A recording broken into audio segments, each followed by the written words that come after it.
Hello, action recap here. Today I'm going to explain a horror, comedy, and fantasy film called Detention. Spoilers ahead, watch out, and take care. Taylor Fisher is the most popular girl in Grizzly Lake, so it's not new to her to receive calls from boys early in the morning. At the same time, she likes the movie Cinderella 2, Beauty Scream, so she encourages everyone to watch it. Then, Taylor gives the audience a guide to not being a total reject before replying to an anonymous text. Unfortunately, as she gets ready for school, she gets brutally killed and thrown out the window by someone dressed as Cinderella, the main character in her favorite horror film. Meanwhile, Riley Jones wakes up and realizes she fell asleep while eating fries. Riley admits to being the second biggest loser in Grizzly Lake High, and the first place goes to the drunk girl who fooled around with a dead mascot in 1992. She then quickly gets dressed for school and tries to ignore the pain from her broken leg, but the school bus eventually leaves her. With no other choice, Riley walks to school and gets robbed by a hipster. Then, Riley slips on the floor when she gets to school, and nobody even bothers to help her. All the students are busy minding their own business, and a cheerleader named Ione makes sure to show everyone that Clapton belongs to her. Sad to say, Ione's ex-boyfriend, Billy, is still obsessed with her, and he'll stop at nothing to get back at Clapton. Billy breaks Clapton's skateboard and tells the smaller guy to meet him at the parking lot at 3 o'clock, saying the winner will get Ione. Moments later, Clapton throws up in the men's room, feeling sick because Billy will just beat him up.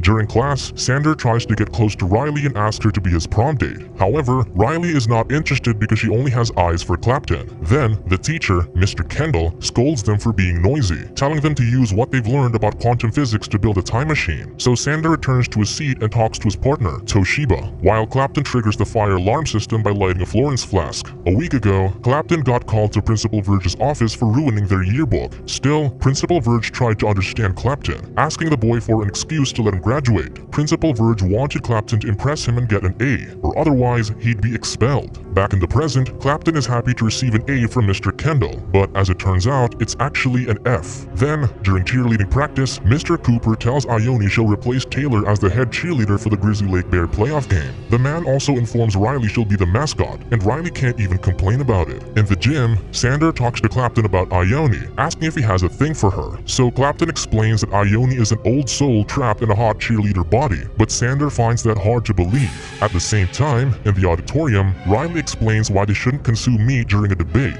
Unfortunately, she loses to an exchange student named Gord, who says they'll lose their place in the food chain if they don't eat meat. Moments later, Sandy urges Riley in the cafeteria to sleep with him. However, Riley makes it clear that it will never happen and gets up, asking Ione and her friends if she can sit with them. Sadly, the cheerleaders leave, and Riley slips again when she steps on Jell-O. Upset, Riley tries to hang herself in the hallway in front of the school's stuffed grizzly bear, but the rope around her neck is not too tight, and the two girls who pass by completely ignore her. Riley then struggles to reach the chair she was standing on earlier, but the killer dressed as Cinderella attempts to kill her with an axe. Luckily, Riley manages to kick Cinderella and avoid the killer's attacks, and Cinderella accidentally cuts her rope. Refusing to give up, Cinderella strangles Riley in hopes to finally end her life, but the killer is forced to flee when the school bell rings. Shocked, Riley suddenly gets up and goes outside, where Clapton and Billy's fight is about to start. Riley tells everyone that someone's trying to kill her, but nobody pays attention to her. Then, two cops show up and inform the students that Taylor was killed in her bedroom that morning, but they don't believe Riley when she says she was just attacked. That night, Cinderella tries to kill Riley again in her bedroom. However, Riley kicks Cinderella and falls out the window, but the killer still chases her. Riley also struggles to run because of her broken leg, and she eventually just gives up trying to escape. Riley quietly waits for Cinderella to come at her, but instead, a dog suddenly shows up and almost bites her, causing her to fall into the swimming pool. Upon seeing this, Cinderella finally leaves, and the cops arrive later to question Riley. Unfortunately, the cops find it hard to believe Riley, since her story is similar to the incidents in the movies Scream and Cinderella. Then, once they're gone, Clapton takes Riley around the neighborhood to show her nobody's there.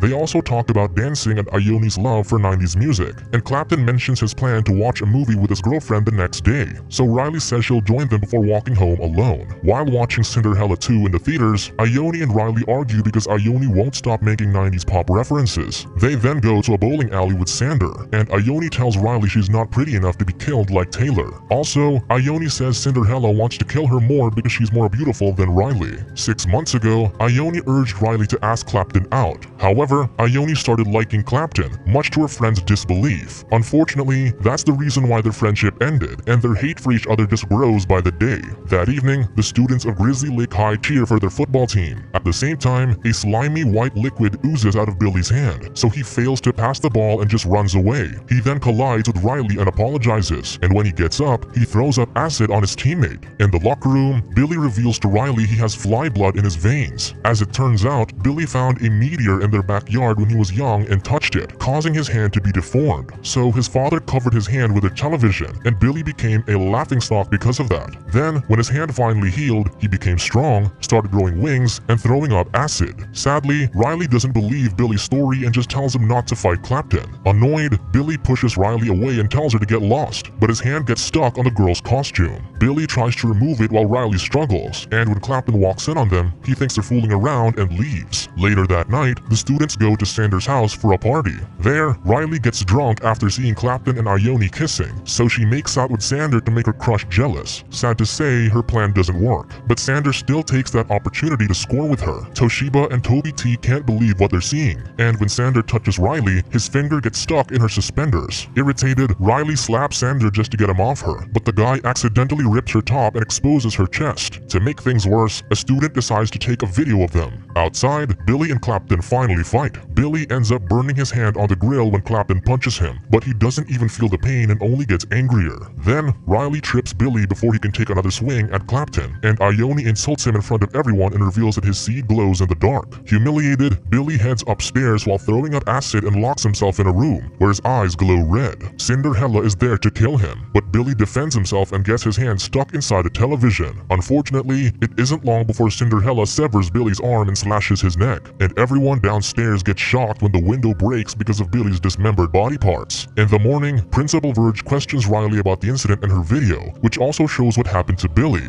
Then, Principal Verge decides to give everyone seen on the video detention the next day, the same day as prom. After talking to the principal, Riley tries to make a pass at Mr. Kendall, but as it turns out, he's into men. In a flashback, it is revealed how the school's stuffed grizzly bear was abducted from the planet Starclaw. Meanwhile, Principal Verge asks the students in detention who the killer is, but the teens refuse to talk. Then, once the principal is gone, the students discuss who the culprit is and agree it's Toby T, since they barely know him. But in the end, Ione says the killer can't be one of them because their generation has had no major struggles. Seconds later, Riley notices a guy in a hoodie sitting with them. The guy introduces himself as Elliot Fink, saying he's had detention every day for the last 19 years. Curious, Toshiba asks Elliot what he did to be in detention, but the strange fellow says he can't remember. In 1992, Elliot stayed in the library for detention after doing something indecent. He recognizes Ione and asks if she went to that school in 1992, but it's Clapton who answers and sarcastically implies that's impossible. However, it's obvious that Ione is hiding something. In another flashback, it is revealed that Ione's mother, Sloane, suggested switching minds so that her daughter would win the school dance-off. Sloane was a great dancer, so she said her mind would go into Ione's body to win the dance-off for her, while Ione's mind would go into her 18-year-old self in 1992. However, Ione found that idea absurd and wished for her mother to go to another planet instead of always being drunk. Then, aliens switched their minds that night, and that's when Clapton started having a thing for Ione, unaware it was really Sloane. At the same time, Ione decided to stay in 1992 since she easily got popular there. She also got the attention of the young principal Verge, who thought she was Sloane.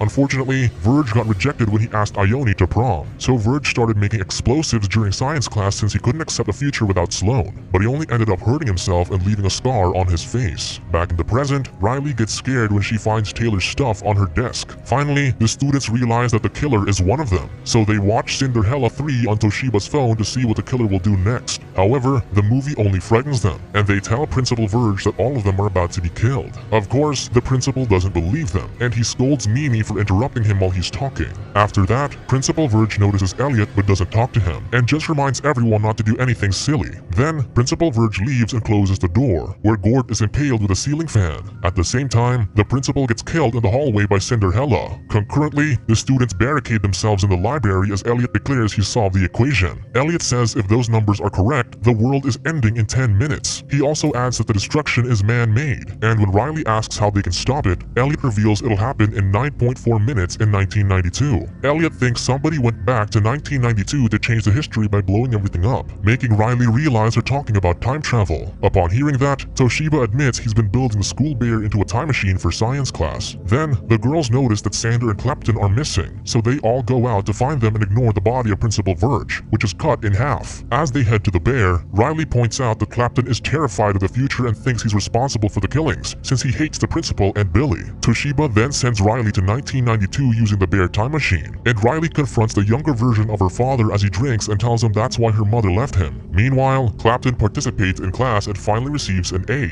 but Riley shows up and tells everyone he's a killer. So Clapton denies knowing Riley, and the teacher says Clapton is her best student. In disbelief, Riley says Clapton never does his homework and tells the guy they've figured everything out. Exasperated, Clapton explains he chased Sander through the time machine after he got gored, only to lose him in the end. Clapton also adds he's been stuck there for 6 weeks, but at least he's on the honor roll. Confused, Riley asks him why the world is ending in a few minutes, making Clapton wonder if that's why Verge is building a bomb. Clapton also says Sander is helping Verge, so they rush to the science classroom, where Sander reveals to the teen Verge he's from the future. Then, as he urges Verge to make the bomb go off, Riley and Clapton show up and take him away, but unfortunately, the bomb still explodes. Riley and Clapton try to take Sander back to the present, but the guy fights back and hits Riley, so Riley kicks him and loses her boot, and everything descends into chaos as they try to return to 2011. Luckily, they get sent back 6 minutes before Doomsday, and they think of a new strategy to stop Verge and Sander from killing everyone. In the science room, the real Ione tries to get a signal on her phone. Then, Sander starts talking about Ione, confusing Verge since he thinks the girl is Sloane. Meanwhile, Riley realizes that Verge is doing all that because Ione broke his heart, suggesting they force Ione to go with him. At the same time, Ione quickly recognizes Riley when she calls her, and unlike her mother, she doesn't like Clapton. With no time to waste, Riley tells Ione to ask Verge to prom and explains how the world is about to end in a few seconds because of him. Crying, Ione asks Verge to prom, so the guy immediately stops making the bomb and hugs her.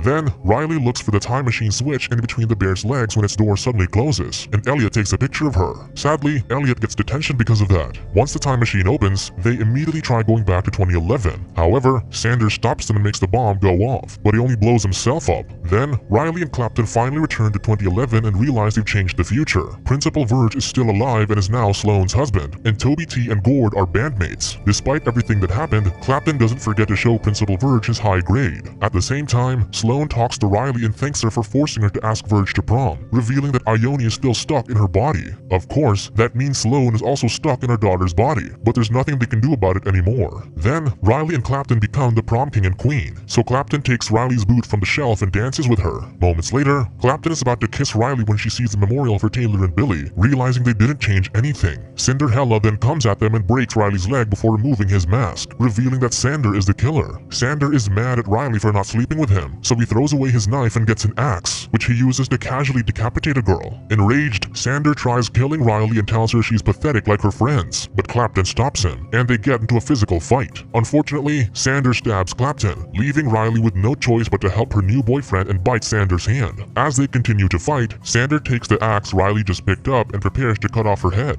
but the magnetic fields from the bear pull the axe and all the metal objects around, causing Riley and Sander to be pulled too. Exhausted and in pain, Riley steps forward to escape Sander, who gets impaled on the bear's fangs. Then, the other students realize what's happening in the hallway and see Sander's body, but they have no choice but to go on with their lives. Meanwhile, Elliot finally gets out of detention. Later on, Riley talks about how Sander tried to end time because he saw no future for them. Then, she watches the news with Clapton and learns that Gord is an alien who is part of a vegetable species. Gord is mad at humans for eating his kind and plans to exact revenge, but Riley is confident that it's not yet the end of the world.